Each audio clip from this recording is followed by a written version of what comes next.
Welcome to the second part of our Caribbean series. If you missed the first part, you can click on the card above.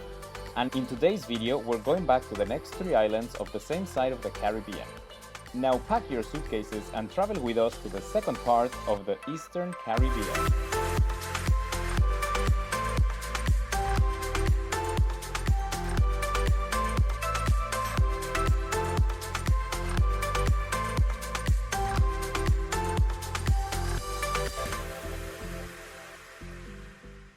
Saint Lucia.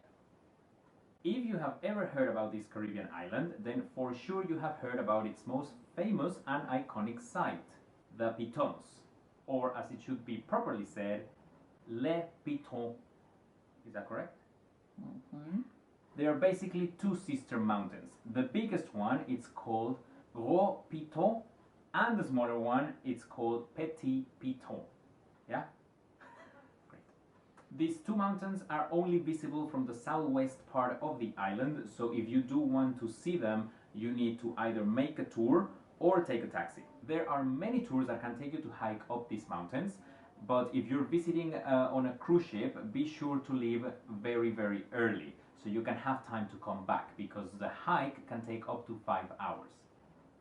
Personal recommendation here, if all you want to do is go and see the mountains, not hike them, but just see them, take a taxi, but be very, very careful when you explain the taxi driver what you want. Because when I did it with a group of friends, all we wanted was to get close to the mountains to take some photos and then go to the beach. But for some random reason, we ended up in a super long car drive that took us first to Diamond Falls, then to the Sulphur Springs Park, and finally to a viewpoint to see the mountains. But by the time this all finished, we only had time to go back to the ship, so no beach for us. We don't really know what was lost in translation, or if maybe the taxi driver thought we were way too boring and wanted to give us a more excited ride. But St. Lucia is famous for its beautiful beaches, and all we wanted was to see one. There are lots and lots of beaches in St. Lucia that you can visit by taxi. The Sulphur Springs Park is very interesting to visit, and Diamond Falls are in a botanical garden where you can apparently spend hours if you are into those kind of things. So they are also a really good option if you want to do something different and explore a little bit. If you are planning on visiting the Caribbean not on a cruise ship but to go to an actual island to spend your holiday period, we do recommend you to consider St. Lucia as one of your main options. They have a ton of beautiful beach resorts perfect for a romantic or family retreat, and despite the weird taxi experience, it does remain as one of the most intriguing Caribbean experiences we've ever had. Saint Thomas. St. Thomas has 2 different ports, so the first thing that you need to know if you're going by ship is which port are you going to be docking in. Both ports are on the south side of the island, and they are both close also to the town of Charlotte-Amalie. They are literally one on each side of the town. They both have lots of souvenir shops around them and some restaurants as well. What changes between them is what you can do walking distance around them. We're gonna focus first on the Crown Bay port. Now there are 2 things that we used to really like when we were docking here. The first one is walking to the Crown Bay Marina. It's a 10-minute walk to the marina. It's a really nice area. It has a restaurant, it has an ice cream parlor, it has a coffee shop. So if you want to just spend the day hanging around the water, it's a really nice option. Or if you have some time when you come back to the ship at the end of your day, you can also hang around there for a couple of hours. The other thing we used to enjoy doing in this port was a 10-minute bike ride to Emerald Beach Resort. Emerald Beach Resort is not far away. You can also reach it walking. It's only a 10-minute walk, or you can take a taxi. The Emerald Beach Resort is located in Lindenberg Bay. The beach is beautiful. They have a restaurant, they have Wi-Fi, and with them you can also get access to some water sports. Now on the beach side, you can either take your own towel and sit on the sand, or you can rent some sun loungers with them. So it's a really good option if all you want is to be close to the ship and spend the whole day on the beach.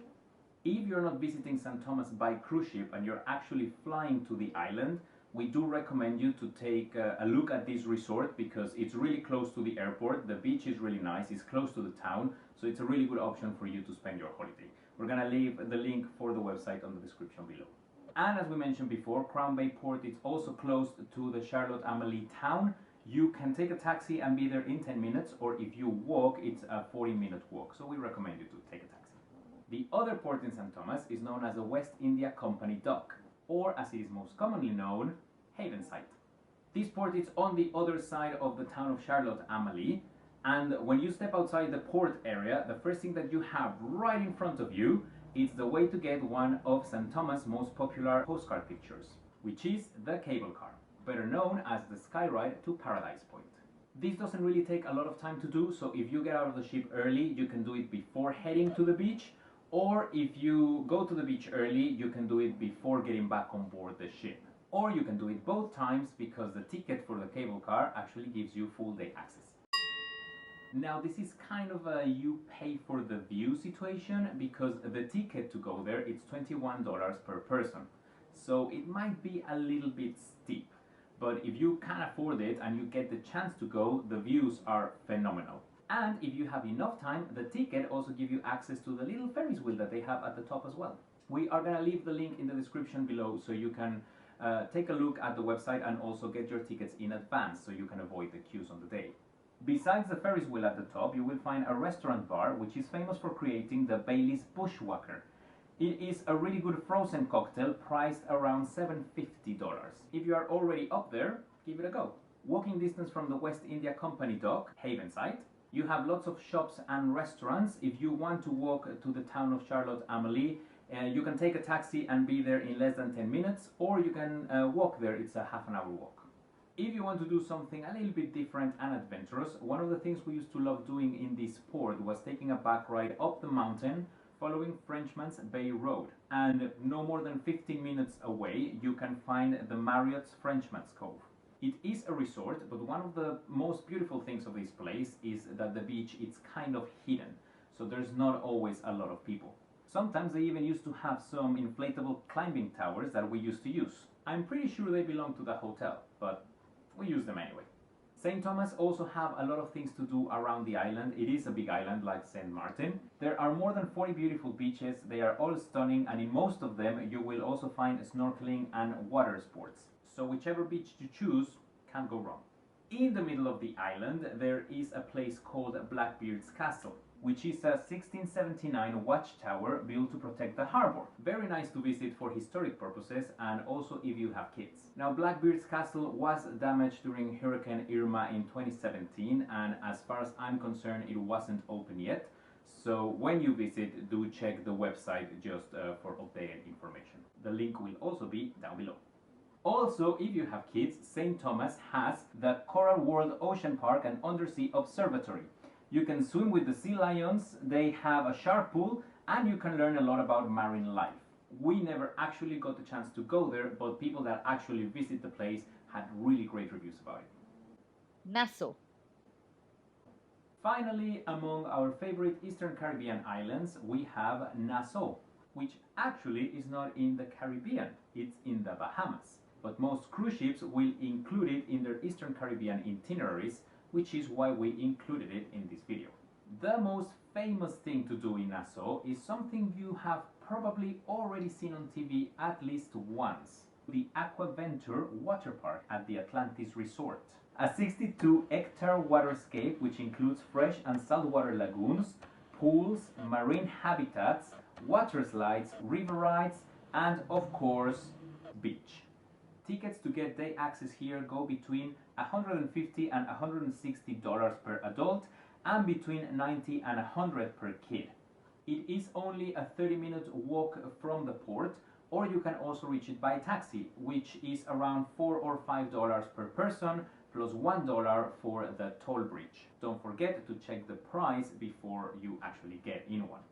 The other option is to take the water taxi, which is $6 per person and can take you there in around 15 minutes. Now remember that water taxis and taxis won't begin the trip until they are full, so take this into consideration for time. Visiting the water park in Atlantis, it's a whole day experience, amazing for everybody. Don't forget to book your tickets in advance to avoid any disappointments. We will leave the link below. There are some beaches within walking distance from the port, or some others a little bit further away. You can't really go wrong with the beaches at Nassau, but we will leave a link below of an amazing website that actually goes through the best beaches and tells you exactly what you can do in each one of them, so you can make a better decision. And last but not least, there is also some history in Nassau. Here you can visit Fort Finn Castle, a fort built in 1793 to protect Nassau from pirates. There is a $3 entrance fee, and it is a really quick visit, so you can do it in the morning before heading to the beach. You can take a taxi to get there from the port, but we would not really recommend it because it's only a 15-minute walk. So only spend the money if you really have to. And before we finish our video, here are some things that we do not recommend you to do whilst visiting the Caribbean. Number 1, do not pay for a beach tour. Unless you know they're gonna take you to this amazing hidden place which is unreachable by any other means, it's not worth the money. We recommend you to just make some research beforehand so you know which beach you want to visit and just take a taxi. It's usually going to be cheaper. Second, do not go on a Segway tour. Segways can be very fun and exciting, but the excitement kind of wears off pretty fast. Also, you will end up spending a lot of time before your tour watching safety videos. So we recommend you to leave the Segway for another place. Third, and we know big companies are gonna kind of hate us for this, but don't waste time visiting places like Senior Frogs, Carlos and Charlie's, or Margaritaville. These are places that you can find all over the world, so you will have a lot of opportunities to go there. So whilst you're in the Caribbean islands, we recommend you to give a chance to the more independent businesses of the island. If you're in a tight budget, keep it simple. There is always a beach or a place nearby the port that you can visit. And don't take a taxi unless you really have to. But if you get the chance to mix the beach with some walking and some history, it will make your visit more enjoyable and completely different. Alright guys, so don't forget to give us the thumbs up and also subscribe to our channel so you don't miss our next video. This time we're gonna be going to the western side of the Caribbean islands. Turn on the notifications so you know when our next video is up. Stay home, stay safe. We will see you in the next one. Have a fantastic week at home.